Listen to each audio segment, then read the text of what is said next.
காஞ்சி சங்கர மடத்தின் இளைய மடாதிபதிக்கு சந்நியாச ஆசிரம தீட்சை வழங்கும் விழா. காமாட்சி அம்மன் கோவில் திருக்குளத்தில் சிறப்பு ஏற்பாடுகள். காஞ்சிபுரம் சங்கர மடத்தின் 71வது இளைய பீடாதிபதியாக பொறுப்பேற்கும் ஸ்ரீ சுப்பிரமணிய கணேச சர்மா திராவிட்க்கு புதன்கிழமை சந்நியாச ஆசிரம தீட்சை வழங்கும் விழாவையொட்டி காமாட்சி அம்மன் கோவில் திருக்குளத்தில் சிறப்பு ஏற்பாடுகள் செய்யப்பட்டுள்ளன. காஞ்சிபுரம் சங்கர மடத்தின் 71வது பீடாதிபதியாக ஆந்திர மாநிலத்தை சேர்ந்த ஸ்ரீ சுப்பிரமணிய கணேச சர்மா திராவிட் தேர்வு செய்யப்பட்டுள்ளார். இவருக்கு 70வது பீடாதிபதியாக அருள் பாலித்து வரும் காஞ்சி சங்கராச்சாரியார் சுவாமிகள் காமாட்சி அம்மன் கோவில் வளாகத்தில் அமைந்துள்ள பஞ்சகங்கா தீர்த்த திருக்குளத்தில் இன்று அக்ஷய திருதியை நாளான புதன்கிழமை அதிகாலையில் 6 மணிக்கு மேல் 7:30 மணிக்குள் சந்நியாச ஆசிரம தீட்சை வழங்குகிறார்.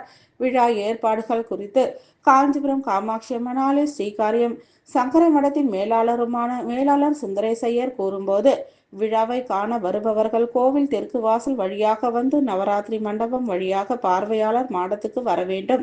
அங்கிருந்து திருக்குளத்தில் நடைபெறும் அனைத்து நிகழ்ச்சிகளையும் பொதுமக்கள் பார்க்க ஏற்பாடுகள் செய்யப்பட்டுள்ளது. பார்வையாளர்கள் மாடத்தில் 3 அகண்ட திரைகள் மூலமாகவும் நிகழ்ச்சி ஒளிபரப்பப்படுகிறது.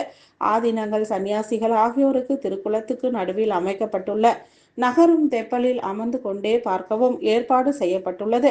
முக்கிய பிரமுகர்கள் பார்வையிட தெற்கு கோபுர வாயில் பகுதியிலும், பத்திரிகையாளர்கள் செய்திகளை சேகரிக்க கோவில் வளாகத்தில் கிழக்கு பக்கத்தில் உள்ள பெருமாள் சன்னதி முன்பாகவும் வசதிகள் செய்யப்பட்டுள்ளன. விழாவிற்கு வருவோர் வாகனங்களை தெற்கு கோபுர வாயில் பகுதியில் உள்ள SSKV மேல்நிலை பள்ளியில் நிறுத்தி கொள்ளலாம். விழாவையொட்டி காஞ்சிபுரத்தில் பூக்கடை சத்திரம், பேருந்து நிலையம், கச்சபேஸ்வரர் கோவில், பஜனை மண்டபம், காமாட்சி அம்மன் கோவில் மற்றும் சங்கரமடம் ஆகியவற்றின் முன்பாக பக்தர்களுக்கு 7 இடங்களில் அன்னதானம் வழங்கப்படுகிறது. சந்நியாச ஆசிரம தீட்சை கோவில் திருக்குளத்தில் நிறைவுற்ற பிறகு மூலவர் காமாட்சி அம்மனை காஞ்சிபுரம் சங்கராச்சாரியாரும் இளைய மடாதிபதியும் தரிசிப்பார்கள். இதனைத் தொடர்ந்து கோவில் வளாகத்தில் உள்ள ஆதிசங்கரர் சன்னதியில் இளைய மடாதிபதிக்கு தீட்சை நாமம் சூட்டும் நிகழ்வு நடைபெறுகிறது. பின்னர் ஊர்வலமாக இருவரும் SSKV பள்ளி வழியாக மேற்கு ராஜ வீதி ஊர்வலமாக வந்து சங்கர மடத்திற்கு அழைத்து வரப்பட்டு அங்கு இளைய மடாதிபதி 71வது மடாதிபதியாக பொறுப்பேற்கிறார்.